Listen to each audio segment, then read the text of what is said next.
श्री राधे राधे। आपका स्वागत है मेरे इस YouTube चैनल डिवाइन हिंदी कहानियों में। आज मैं आपको नाग पंचमी व्रत की कथा सुनाऊंगी।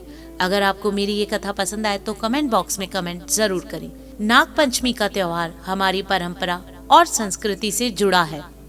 नागों के साथ यहाँ तमाम रहस्य जुड़े हैं। यह जीवन की रक्षा करने वाले भी माने जाते हैं, जिसे हर कोई बेहद श्रद्धा और आस्था के साथ मनाता है। नाग पंचमी पर विविध पूजन करने से नाग देवता की कृपा मिलती है। साथ ही व्रत कथा पढ़ने का भी विधान है। नाग पंचमी की कथा। प्राचीन काल में एक सेठ जी थे, जिनके 7 पुत्र थे और 7 का विवाह हो चुका था। सबसे छोटे पुत्र की पत्नी श्रेष्ठ चरित्र की और सुशील थी, परंतु उसका भाई नहीं था। एक दिन उसके घर की बड़ी बहू ने घर में लीपने के लिए पीली मिट्टी लाने के लिए सभी बहुओं को साथ चलने को कहा, तो सभी एक साथ डलिया और खुरपी लेकर मिट्टी खोदने के लिए निकल पड़ी। जब बहुएं मिट्टी खोद रही थी, तभी वहाँ एक सर्प निकला, जिसे बड़ी बहू खुरपी से मारने लगी।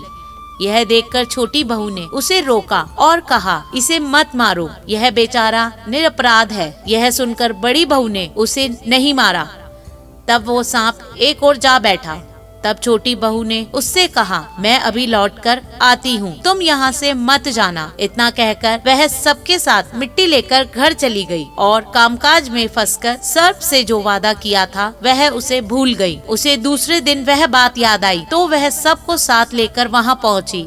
सर्प अभी भी उसी स्थान पर बैठा था, जिसे देखकर छोटी बहू बोली, सर्प भैया नमस्कार। सर्प ने कहा, तू भैया कह चुकी है, इसलिए तुझे छोड़ देता हूँ, नहीं तो झूठी बात कहने के कारण मैं तुझे अब तक डस लेता। वह बोली, भैया मुझसे भूल हो गई, उसकी क्षमा मांगती हूँ। तब सर्प बोला, अच्छा तू आज से मेरी बहन है और मैं तेरा भाई, तुझे मुझसे जो मांगना हो मांग ले। वह बोली, मेरा कोई भाई नहीं है, अच्छा हुआ तुम मेरे भाई बन गए। कुछ दिन व्यतीत होने पर वह सांप मनुष्य का रूप रखकर उसके घर आया और बोला कि मेरी बहन को भेज दो।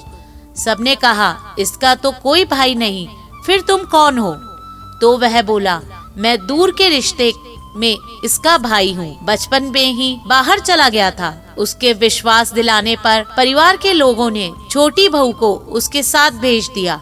उसने मार्ग में बताया कि मैं वही सर्प हूँ, इसलिए तू डरना मत और जहाँ चलने में कठिनाई हो वहाँ मेरी पूंछ पकड़ लेना।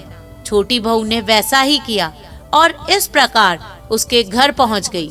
सर्प के घर के धन ऐश्वर्य को देखकर वह चकित हो गई। इस तरह से वह उसके घर में रहने लगी। एक दिन सर्प की माता ने उसे कहा, मैं एक काम से बाहर जा रही हूँ, तू अपने भाई को ठंडा दूध पिला देना। उसे इस बात का ध्यान नहीं रहा और उसने सांप को गर्म दूध पिला दिया, जिससे उसका मुख जल गया।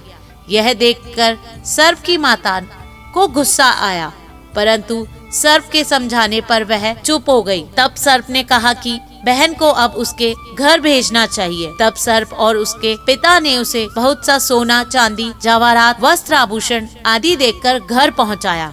इतना ढेर सारा धन देखकर बड़ी बहू उससे जलने लगी और कहने लगी कि तेरा भाई तो बड़ा धनवान है, तुझे तो उनसे और भी धन लाना चाहिए। सर्प ने जब यह वचन सुना तो उसे सब वस्तुएं सोने की लाकर दे दी। यह देखकर बड़ी बहू ने कहा कि इन वस्तुओं को झाड़ने की झाड़ू भी सोने की होनी चाहिए, तो सर्प ने झाड़ू भी सोने की लाकर दे दी। सर्प की छोटी बहू को हीरो मणियों का एक अद्भुत हार दिया, जिसकी प्रशंसा उस राज्य की रानी ने भी सुनी और वो राजा से बोली, सेठ की छोटी बहू का हार मुझे चाहिए। राजा ने मंत्री को हुक्म दिया कि उससे वह हार तुरंत ले आओ। मंत्री ने सेठ जी से कहा कि महारानी जी छोटी बहू का हार पहनेगी, वह हमें दे दो।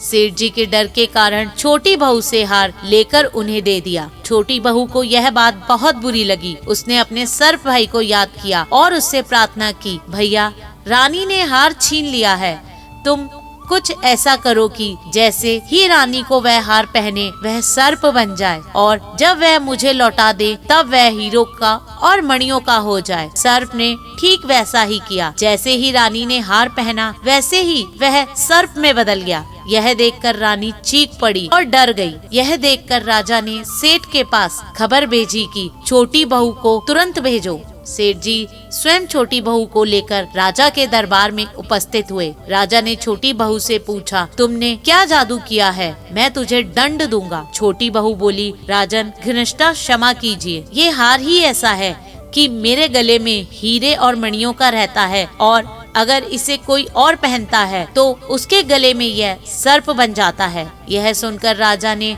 वह सर्प बना हार उसे देकर कहा, अभी पहनकर दिखाओ। छोटी बहू ने जैसे ही उसे पहना वैसे ही वह हीरे मणियों का हो गया। यह देखकर राजा ने प्रसन्न होकर उसे बहुत सारी मुद्राएं भी पुरस्कार में दी। छोटी वह अपने हार और इन सहित घर लौट आई। उसके धन को देखकर बड़ी बहू ने ईर्ष्या के कारण उसके पति को सिखाया कि छोटी बहू के पास कहीं से धन आया है। यह सुनकर उसके पति ने अपनी पत्नी को बुलाया और कहा कि ठीक ठीक बता, यह धन कहाँ से आया है? तब वह स्त्री फिर से अपने सर्प भाई को याद करने लगी। तब उसी समय सर्प ने प्रकट होकर कहा, यदि मेरी धर्म बहन के आचरण पर किसी ने संदेश प्रकट किया तो मैं उसे खा लूंगा। यह सुनकर छोटी बहू का पति बहुत प्रसन्न हुआ और उसने सर्प देवता का सत्कार किया। कहते हैं कि उसी दिन से नाग पंचमी का त्योहार मनाया जाता है और स्त्रियां सांप को भाई मानकर उनकी पूजा करने लगी। धन्यवाद। अगर आपको मेरा ये चैनल पसंद आए तो मेरे इस चैनल को लाइक, सब्सक्राइब तथा शेयर करना ना भूले। श्री राधे राधे।